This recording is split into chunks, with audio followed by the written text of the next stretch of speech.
Hello दोस्तों, स्वागत है आप सभी का आपके अपने YouTube चैनल प्रताप अकेडमी पर। मेरा नाम है सुरेंद्र राणा और लास्ट वीडियो में हमने चैप्टर स्टार्ट किया था प्रोनाउन। आज ये प्रोनाउन चैप्टर का पार्ट 2 है। तो अगर आपने फर्स्ट पार्ट नहीं देखा है तो चैनल की प्लेलिस्ट में इंग्लिश फॉर पंजाब एग्जाम्स के नाम से प्लेलिस्ट बनी हुई है। आप वहां सभी वीडियोस को सीक्वेंस वाइज देख सकते हो। ठीक है, क्लासेस डेली होती हैं और टाइमिंग है 9 PM। अगर आप इस चैनल पर पहली बार आए हो तो चैनल को कर लो सब्सक्राइब, वीडियो अच्छे लगे तो लाइक और शेयर जरूर किया करो। तो करते हैं फिर आज के टॉपिक की शुरुआत। आज के पहले रूल से आपके सामने 3 सेंटेंस है। एक बार आप खुद इन्हें पढ़कर ट्राई करके देखो इनमें क्या एरर है। उसके बाद फिर मैं आपको बताता हूं कि इनमें क्या एरर है और उन्हें कैसे सोल्व किया जाता है। लास्ट वीडियो में मैंने आपको बताया था कि जो प्रोनाउन चैप्टर से जो क्वेश्चंस आते हैं उनमें सबसे जरूरी क्या है कि आपको टेबल याद हो, तभी आप क्वेश्चन सॉल्व कर सकते हो।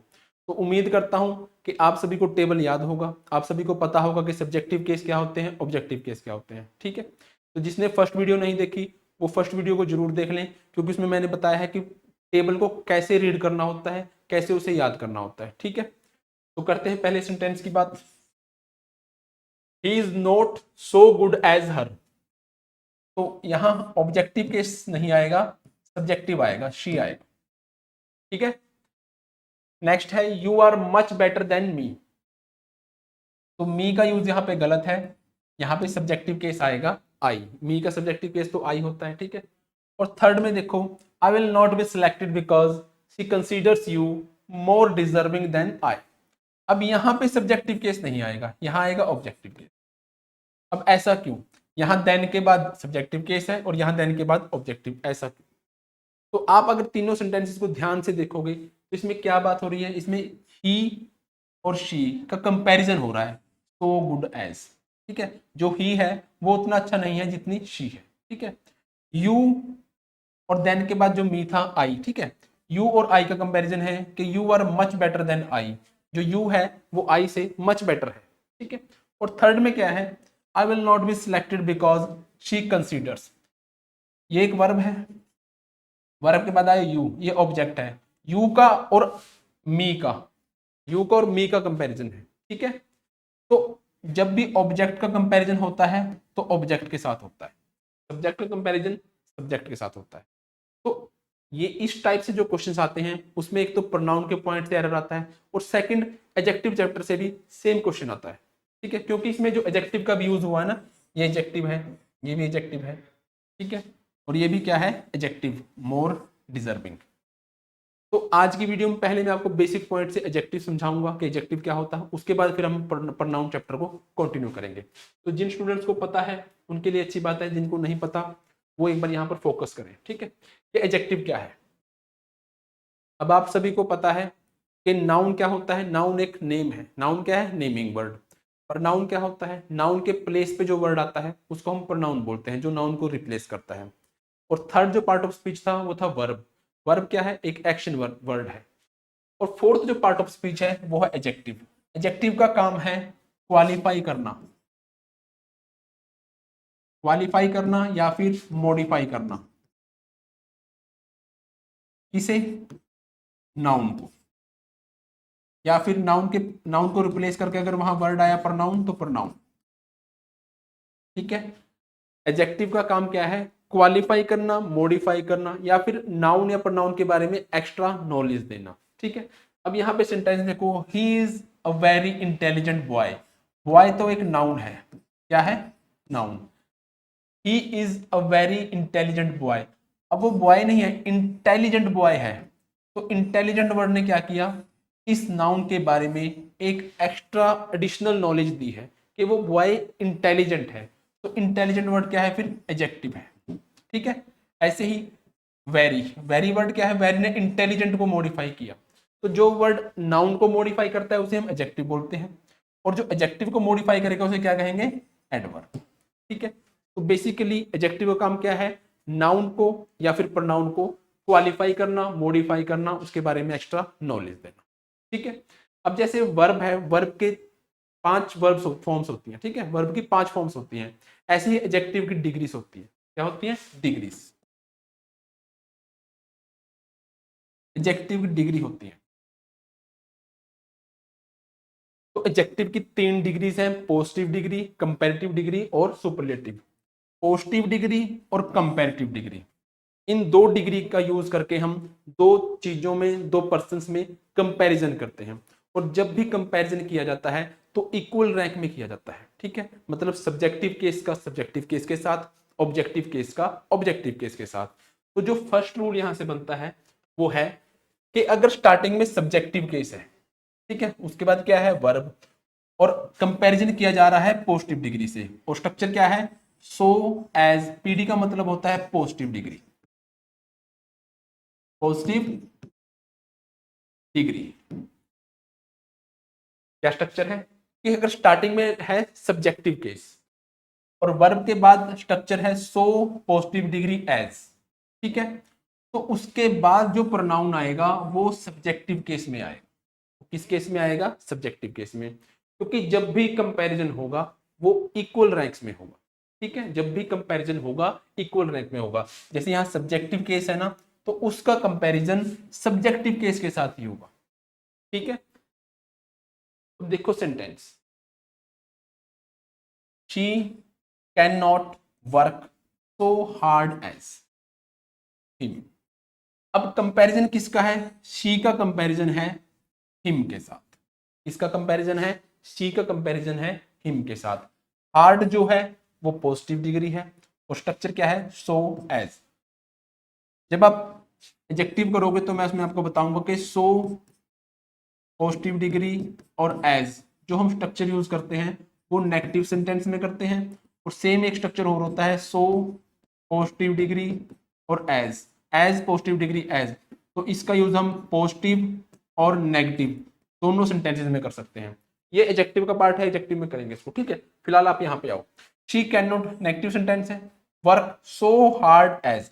अब सो हार्ड एज क्या है, एक पॉजिटिव डिग्री है, तो दोनों का कंपैरिजन किया गया है। यहाँ पे क्या लिखा हुआ है, सब्जेक्टिव केस, यहाँ पे सी क्या है, सब्जेक्टिव। तो इसका जो कंपैरिजन होगा तो ऑब्जेक्टिव केस से नहीं होगा, सब्जेक्टिव केस से होगा। तो यहाँ आएगा she can not work so hard as he. ठीक है, तो रूल क्या है, अगर सब्जेक्टिव केस है और कंपैरिजन किया गया है, ठीक है, एडजेक्टिव के साथ, तो सब्जेक्टिव केस उसके बाद आएगा। ठीक है,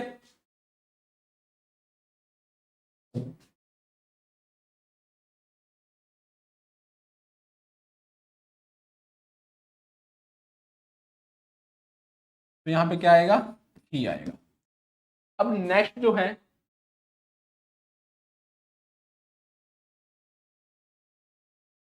कंपैरिजन हम पॉजिटिव डिग्री से और कंपैरेटिव डिग्री। अब सीडी का मतलब है कंपैरेटिव डिग्री। ठीक है, तो सब्जेक्टिव केस अगर स्टार्टिंग में है, उसके बाद वर्ब है, और फिर स्ट्रक्चर क्या है, कंपैरेटिव डिग्री के साथ देन है, तो कंपैरिजन किसका हुआ, सब्जेक्टिव केस का सब्जेक्टिव केस के साथ। ठीक है, तो यहां देखो sentence, you are much better than me. अब यू का कंपैरिजन मी के साथ है। अब यू आपको पता है सब्जेक्टिव केस भी होता है, ऑब्जेक्टिव भी होता है, लेकिन कौन मच बेटर है, हु का आंसर क्या आया, यू। तो यू किसके प्लेस पे है, फिर सब्जेक्ट की। ठीक है, अब यू सब्जेक्ट के प्लेस पे है तो यू सब्जेक्टिव केस हुआ। फिर तो सब्जेक्टिव केस का कंपैरिजन ऑब्जेक्टिव केस के साथ नहीं हो सकता, सब्जेक्टिव केस के साथ होगा। यहां पे आएगा आई। ठीक है जी, क्या आपको यहां तक समझ में आया कि जब भी कंपैरिजन की बात होगी तो सब्जेक्ट के प्लेस पे जो भी होगा उसी केस का लास्ट में यूज किया जाएगा। जैसे यहां सब्जेक्टिव केस है तो लास्ट में भी सब्जेक्टिव केस होगा।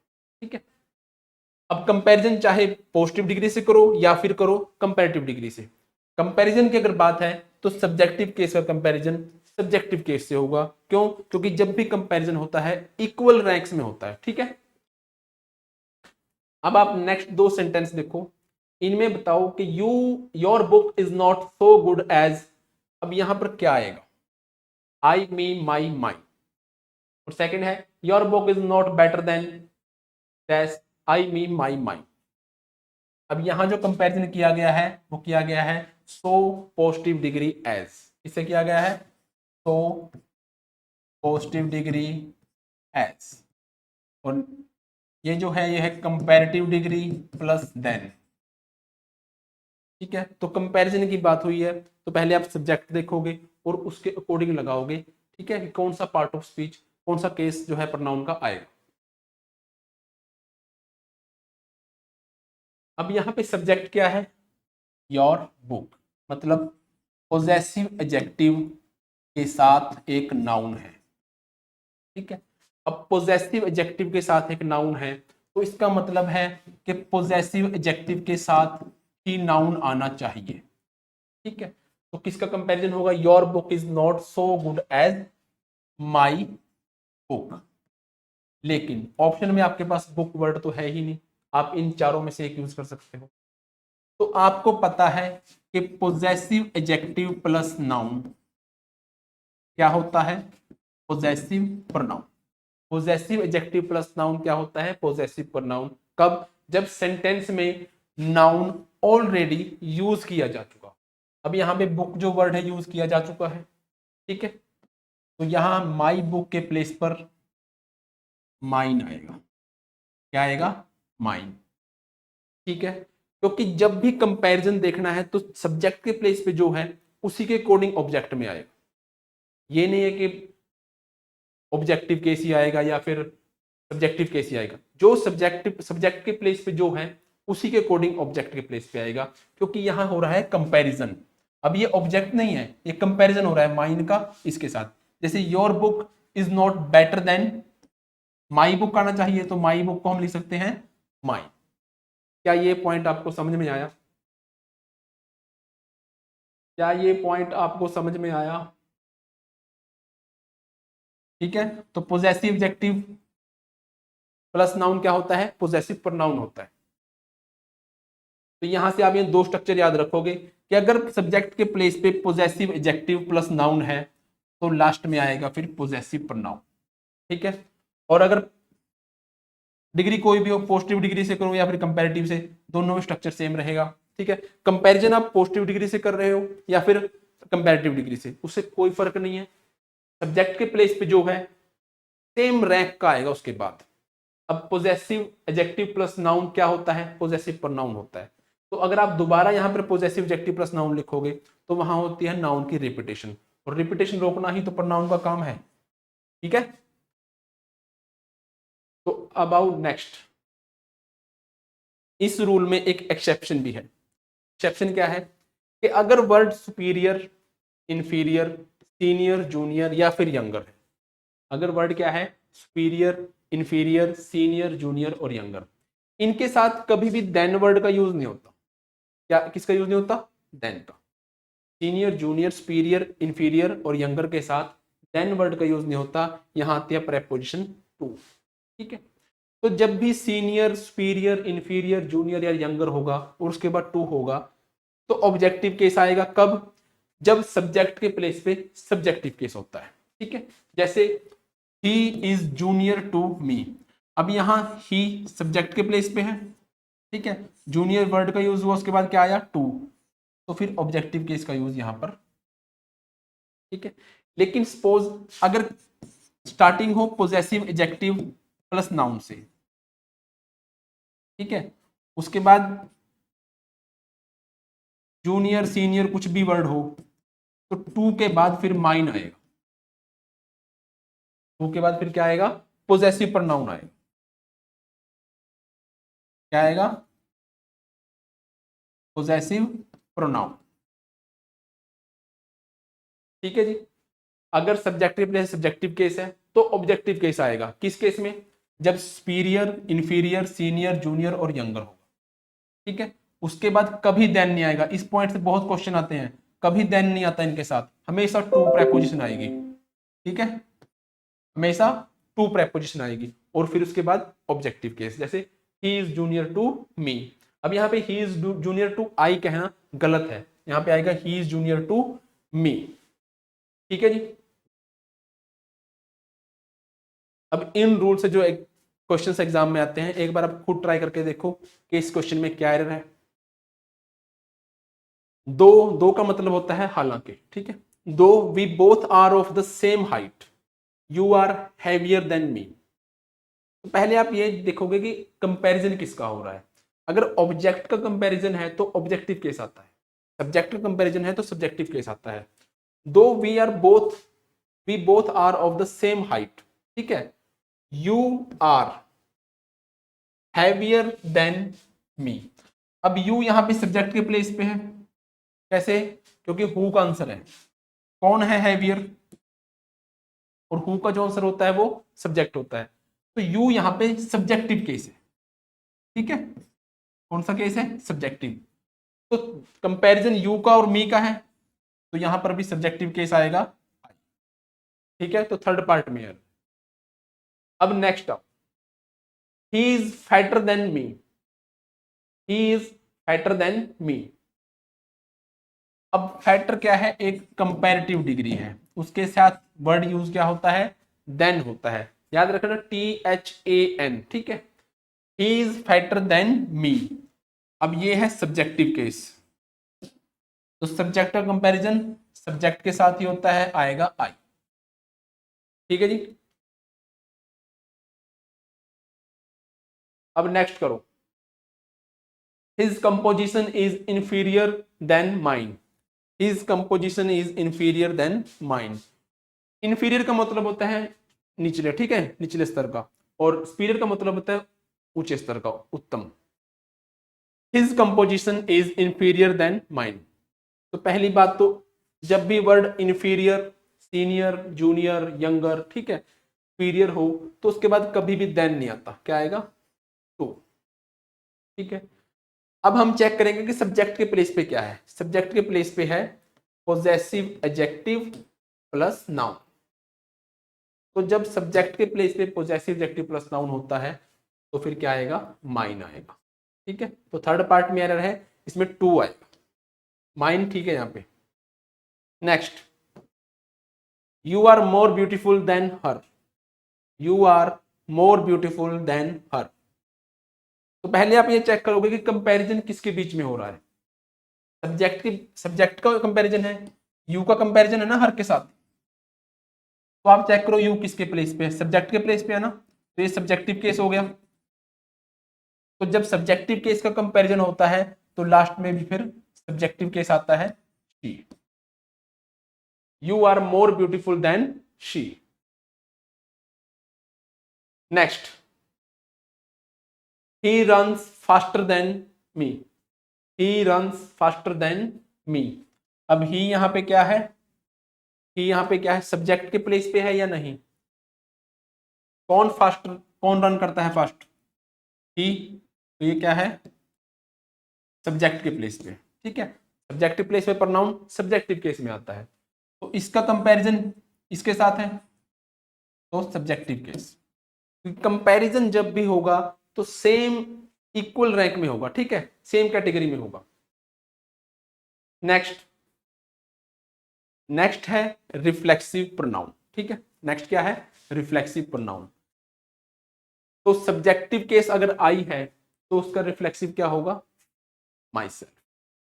वैसे तो मैंने लास्ट वीडियो में आपको रिफ्लेक्सिव प्रोनाउन बता दिया था, लेकिन आज हम इसका यूज देखेंगे कि यूज कैसे करना होता है, ठीक है। वी का रिफ्लेक्सिव क्या है? आवरसेल्व्स। यू के रिफ्लेक्सिव प्रोनाउन दो होते हैं, सिंगुलर भी होता है योरसेल्फ और प्लूरल भी होता है yourselves. He, himself, she, herself, और इट का रिफ्लेक्सिव प्रोनाउन क्या है? इटसेल्फ, और दे का रिफ्लेक्सिव प्रोनाउन है देमसेल्फ। अब यूज क्या होता है रिफ्लेक्सिव प्रोनाउन का? जब भी कोई सब्जेक्ट कोई एक्शन करता है तो उसका इफेक्ट जो होता है वो ऑब्जेक्ट पे पड़ता है। किस पे पड़ता है? ऑब्जेक्ट पे। जैसे ही प्लेज क्रिकेट, ठीक है, ही प्लेज क्रिकेट। तो ही ने एक एक्शन किया और वो एक्शन का इफेक्ट किस पे है? क्रिकेट पे है। तो जब सब्जेक्ट कोई एक्शन करता है तो उसका जो इफेक्ट होता है वो ऑब्जेक्ट पे पड़ता है। रिफ्लेक्सिव प्रोनाउन का काम क्या है? जब भी वर्ब के बाद रिफ्लेक्सिव प्रोनाउन आता है, ठीक है, और सब्जेक्ट ने कोई एक्शन किया हो, सब्जेक्ट ने कोई एक्शन किया और एक्शन का जो इफेक्ट है वो किस पे गया? रिफ्लेक्सिव प्रोनाउन पे। तो रिफ्लेक्सिव प्रोनाउन क्या करता है? इफेक्ट को सब्जेक्ट पे डाल देता है, ठीक है। तो रिफ्लेक्सिव प्रोनाउन का काम क्या है? इफेक्ट को रिफ्लेक्ट करना किस पर, सब्जेक्ट पर। कैसे, अभी आप सेंटेंस देखो। पहला सेंटेंस है आई कट। अब किसने कट किया, आई ने। आई कट माई सेल्फ, मतलब खुद को। आई ने एक्शन किया और एक्शन इफेक्ट किस पे गया, माई सेल्फ पर, ठीक है। तो माई सेल्फ ने रिफ्लेक्ट कर दिया सब्जेक्ट पर। आई कट माई सेल्फ मतलब जो आई ने एक्शन किया वो खुद पे हो गया, ठीक है। I cut my self when I was making dinner last night. तो रिफ्लेक्सिव प्रोनाउन का जो बेसिक काम है वो है एक्शन को रिफ्लेक्ट करना किस पे, सब्जेक्ट पे, जिसने वो काम किया है। अब नेक्स्ट देखो, I hope you enjoy your self. अब एंजॉय कौन करेगा, एंजॉय का सब्जेक्ट कौन है, यू ने एंजॉय किया, ठीक है। यू ने क्या किया, एंजॉय किया। एंजॉय का जो इफेक्ट गया योर सेल्फ पे, योर सेल्फ ने इफेक्ट दोबारा सब्जेक्ट पे डाल दिया। यू ने क्या किया, अपने आप को एंजॉय किया, ठीक है, yourself at the party. Third है my phone isn't working properly. My phone isn't working properly, it turns itself off for no reason. अब ये इट क्या है, इट प्रोनाउन किसके लिए यूज किया गया है, इट प्रोनाउन यूज किया गया है माई फोन के लिए, ठीक है। इट प्रोनाउन किसके लिए यूज किया गया है, माई फोन के लिए। अब इट टर्न्स ऑफ, इट ने क्या किया, वो स्विच ऑफ हो गया। टर्न ऑफ का मतलब स्विच ऑफ होना। इट सेल्फ, टर्न का जो इफेक्ट गया वो इट सेल्फ पर, ठीक है। तो इट सेल्फ में इफेक्ट खुद इट पे डाल दिया, मतलब फोन पे डाल दिया। जो फोन है वो खुद ब खुद बंद हुआ है, ठीक है, विदाउट एनी रीजन। तो रिफ्लेक्सिव प्रोनाउन का जो काम है वो है जब सब्जेक्ट कोई एक्शन करता है उसका इफेक्ट रिफ्लेक्ट करना होता है दोबारा सब्जेक्ट पे, ठीक है। लेकिन एग्जाम में जो क्वेश्चंस आते हैं उनको एक बार देखो। एग्जाम में जो क्वेश्चंस आएंगे वो वर्ब बेस आएंगे। आपको कुछ वर्ब्स याद रखनी है, जैसे enjoy, avail, adapt, amuse, absent, acquit, resign, reconcile, present, introduce. आपको कुछ वर्ब्स याद रखनी है। अगर सेंटेंस में ये वर्ब्स यूज की गई हैं, ठीक है, तो इनके बाद हमेशा रिफ्लेक्टिव प्रोनाउन का यूज होगा, ठीक है। इनके बाद हमेशा रिफ्लेक्सिव प्रोनाउन का यूज होगा। जैसे दो सेंटेंस है, we enjoyed ourselves in the party या फिर we enjoyed in the party. अब इन दोनों सेंटेंसेस में कौन सा सेंटेंस ठीक है? तो आपको अगर याद है कि एंजॉय ऐसी वर्ब है जो अपने साथ रिफ्लेक्सिव प्रोनाउन लेती है, ठीक है, तो आया आवरसेल्फ। अब जैसा प्रोनाउन होगा, अब यहाँ वी प्रोनाउन था तो वी का रिफ्लेक्सिव प्रोनाउन क्या होता है, आवरसेल्व्स होता है। तो पहला सेंटेंस ठीक है क्योंकि एंजॉय के बाद रिफ्लेक्सिव प्रोनाउन का यूज किया गया है, और सेकंड में कोई रिफ्लेक्सिव प्रोनाउन का यूज नहीं किया गया, तो सेकंड क्या है, वो गलत है। तो आपको सिर्फ वर्ब्स याद रखनी है और इन वर्ब्स के बेस पे ही क्वेश्चन आएंगे, ठीक है। नेक्स्ट, जो पहली कैटेगरी वर्ब की थी उसमें तो क्या था कि उनके बाद हमेशा रिफ्लेक्सिव प्रोनाउन आएगा। लेकिन सेकंड कैटेगरी है verbs that never take reflexive pronoun, मतलब इन वर्ब्स के बाद कभी भी रिफ्लेक्सिव प्रोनाउन नहीं आएगा। जैसे कीप, हाइड, टर्न, बेद, रेस्ट, ओपन, क्वालिफाई, ये कुछ ऐसी वर्ब्स हैं इनके बाद एग्जाम में अक्सर रिफ्लेक्सिव प्रोनाउन ला के दिया जाता है, लेकिन इनके बाद कभी भी रिफ्लेक्सिव प्रोनाउन नहीं आएगा। इनके बाद अगर आप रिफ्लेक्सिव प्रोनाउन का यूज करोगे तो वो गलत है। जैसे we qualified ourselves the SSC examination, तो ये सेंटेंस गलत है क्योंकि यहाँ पे क्वालिफाइड वर्ब है, ठीक है। कौन सी वर्ब है, क्वालिफाई। तो क्वालिफाई के बाद कभी भी रिफ्लेक्सिव प्रोनाउन का यूज नहीं होगा, तो सेकंड सेंटेंस जो है वो ठीक है, ठीक है जी। तो आपको सिर्फ वर्ब्स याद रखनी है। तो रिफ्लेक्सिव प्रोनाउन पे पहला क्वेश्चन है, एक बार आप ट्राई करके देखो। I told him that I availed the opportunity. Availed का मतलब होता है लाभ उठाना, ठीक है। और आप एक बात याद रखना, अवेल के बाद रिफ्लेक्सिव प्रोनाउन आएगा, ठीक है, और उसके बाद आएगी प्रेपोजिशन ऑफ। तो अवेल के बाद रिफ्लेक्सिव प्रोनाउन और साथ ही प्रेपोजिशन ऑफ फिक्स है, ठीक है, तो ऑफ भी आती है। तो यहां लिखा गया I told him that I availed. अब अवेल्ड के बाद डायरेक्ट द अपॉर्चुनिटी है, तो अवेल्ड के बाद तो आई प्रोनाउन है तो माई सेल्फ आएगा, माई सेल्फ ऑफ, ठीक है। तो सेकंड पार्ट में एरर है क्या आएगा, I told him that I availed my self of. Availed के बाद रिफ्लेक्सिव प्रोनाउन भी आएगा और प्रेपोजिशन ऑफ फिक्स है, ये जरूर आएगी। तो आपको याद रखना है अवेल की फिक्स प्रेपोजिशन क्या है, ऑफ है। Next, I enjoyed during my tenure at Shimla. I enjoyed during my tenure at Shimla. अब आप ये बताओगे एंजॉयड कौन सी कैटेगरी की वर्ब है, इसके बाद रिफ्लेक्सिव प्रोनाउन आएगा या नहीं आएगा। तो जो एंजॉयड है वो अपने बाद हमेशा रिफ्लेक्सिव प्रोनाउन आता है, ठीक है। एंजॉयड के बाद हमेशा रिफ्लेक्सिव प्रोनाउन आएगा और किसके अकॉर्डिंग आएगा, जो उस सेंटेंस में प्रोनाउन यूज किया गया है। अब यहां यूज किया गया है आई, तो यहां पे आएगा माई सेल्फ, ठीक है। I enjoyed myself during, ठीक है, यहां आएगा during my tenure at Shimla. तो फर्स्ट पार्ट में एरर है। अब करो next question. I shall avail of this opportunity to meet you there. I shall avail of this opportunity to meet you there. आपको इस तरह के सेंटेंस सोल्व करने के लिए सिर्फ वर्ब्स की कैटेगरी याद रखनी है कि किस वर्ब के बाद जो है रिफ्लेक्सिव प्रोनाउन का यूज होता है और किसके बाद नहीं होता। और सबसे इंपॉर्टेंट जो है वो अवेल है, एंजॉय है। ये दो वर्ब ऐसी हैं जिनसे बार बार क्वेश्चन आते हैं, ठीक है। तो I shall avail of this opportunity, pronoun क्या है, आई, अवेल के बाद डायरेक्ट ऑफ है। अब ऑफ तो अवेल की प्रेपोजिशन है, लेकिन जब भी अवेल आएगा, ठीक है, उसके साथ प्रेपोजिशन होगी ऑफ, तो बीच में हमेशा रिफ्लेक्सिव प्रोनाउन का यूज होगा। तो I shall avail my self. तो इसके फर्स्ट पार्ट में एरर है क्योंकि अवेल के साथ आएगा माई सेल्फ, ठीक है। तो फर्स्ट पार्ट में एरर है ए में। Next, many of them failed to qualify themselves for the next round. अभी सेंटेंस में क्या एरर है, many of them failed to qualify themselves for the next round. Many of them failed to qualify. अब qualify किस category की verb है, क्या इसके बाद रिफ्लेक्सिव प्रोनाउन का यूज होता है या नहीं होता।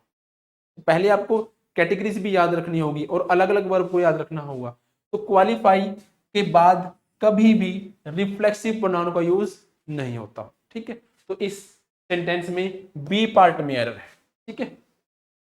तो वहां देमसेल्व्स का यूज नहीं होगा क्योंकि क्वालिफाई के बाद रिफ्लेक्सिव प्रोनाउन का यूज करना ग्रामेटिकली रॉन्ग है।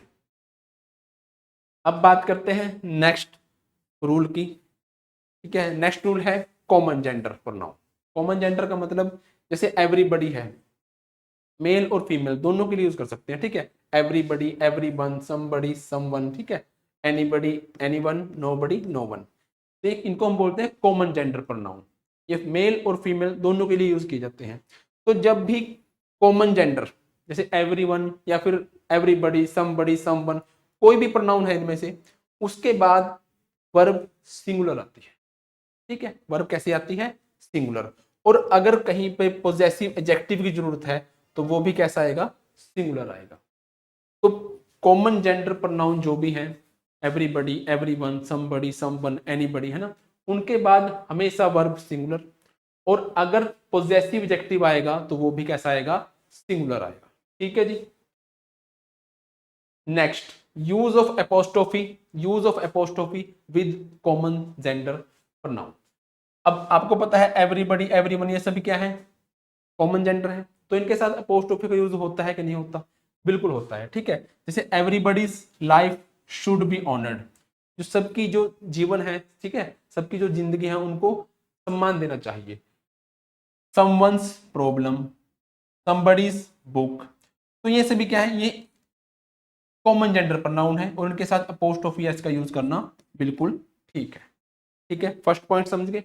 अब इसमें सेकंड पॉइंट देखो। अब ये क्या है, कॉमन जेंडर, ठीक है, कॉमन जेंडर प्रोनाउन। इनके साथ अपोस्ट्रोफी का यूज हो जाता है, बिल्कुल हो जाता है। लेकिन आपको जो ध्यान रखना है, अगर इसके साथ वर्ड है एल्स, एल्स का मतलब होता है फॉर, ठीक है। Everybody else, somebody else, nobody else. अगर एवरीबडी, समबडी, एनीबडी के बाद एल्स वर्ड का यूज है तो फिर अपोस्ट्रोफी एवरीबडी, समबडी, नोबडी में नहीं लगेगा, ये लगेगा एल्स में। कहां लगेगा? एल्स।